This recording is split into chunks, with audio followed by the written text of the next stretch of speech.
Abased and unique drifted I for days, upon the boundless ocean cruel and vast.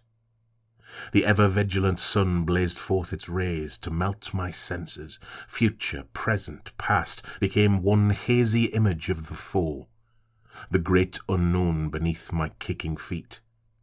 Huge tracts of void within which finned teeth go, in search of gifts of strange and sinking meat.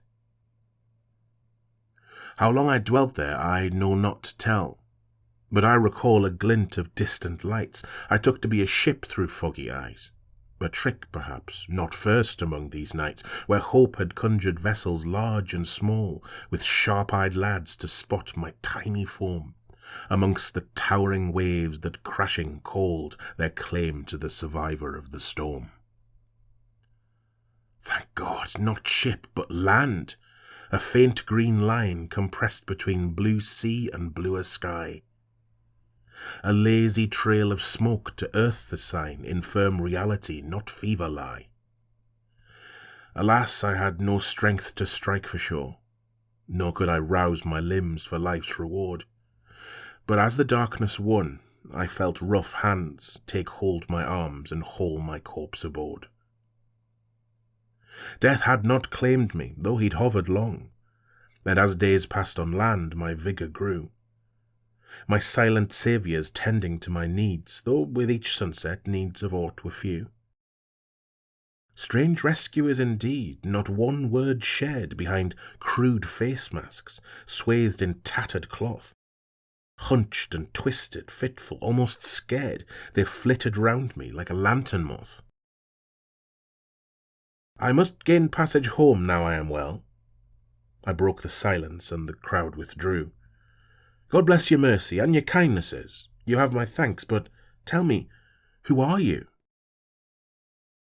We once were men, now barely shell remains. The foremost of the creatures croaked, then sighed. His mask removed, wrecked features racked with pain. Though saved, perhaps 'tis better you had died. 100 years and to this very day, we sullen few, were just as thee, fit and strong and cast in normal face, contented till our ship was lost at sea. Good shipmates of the freighter Veils of Light, we clung to wreckage, floating like belief that we'd survive the fury of the storm while our charge, smashed and battered, gnawed the reef. In darkness, drifting, just as thou didst drift, until somehow we found the lip of the sea. But 12 of 50 lived to make it here. How strange, nay, how appalling, the sour mercy. We beached ourselves, our limbs praising the sand, and gathered all the flotsam that we could, ropes and barrels, nets and planks and all, then organised a hasty hunt for food. We skewered a wild pig with a vulgar spear that Jonas fashioned from our ship's nameplate. So saying, the crowd parted round the fellow, who placed his head in hands and sobbed his piece. The spirit of our ship was most displeased by its cold-furied murder, rent and dashed. By blooding up its name, it came aroused from those sad timbers, broken, weather-lashed, then took possession of the dying swine, who calmly fixed our gaze and voiced the curse through bloodied foam.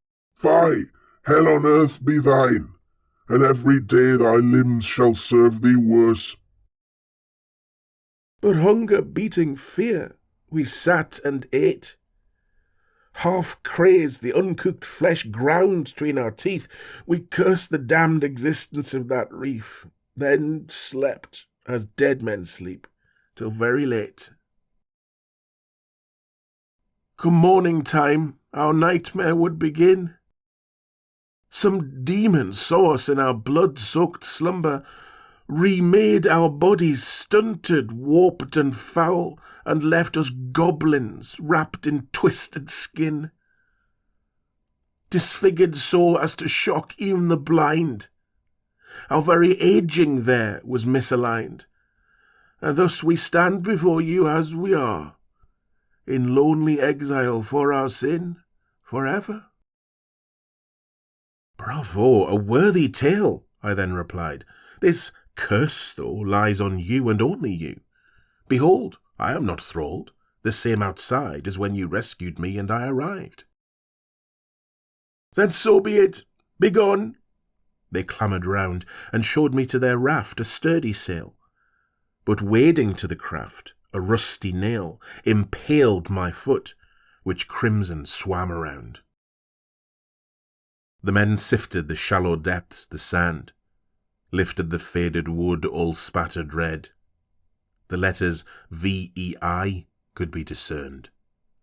'Twas as if some ethereal angry hand descended upon my head, and as it smote, the watchers saw my body stripped to the stem, mangled, broken, screaming in the boat, exact in frame and face as each of them.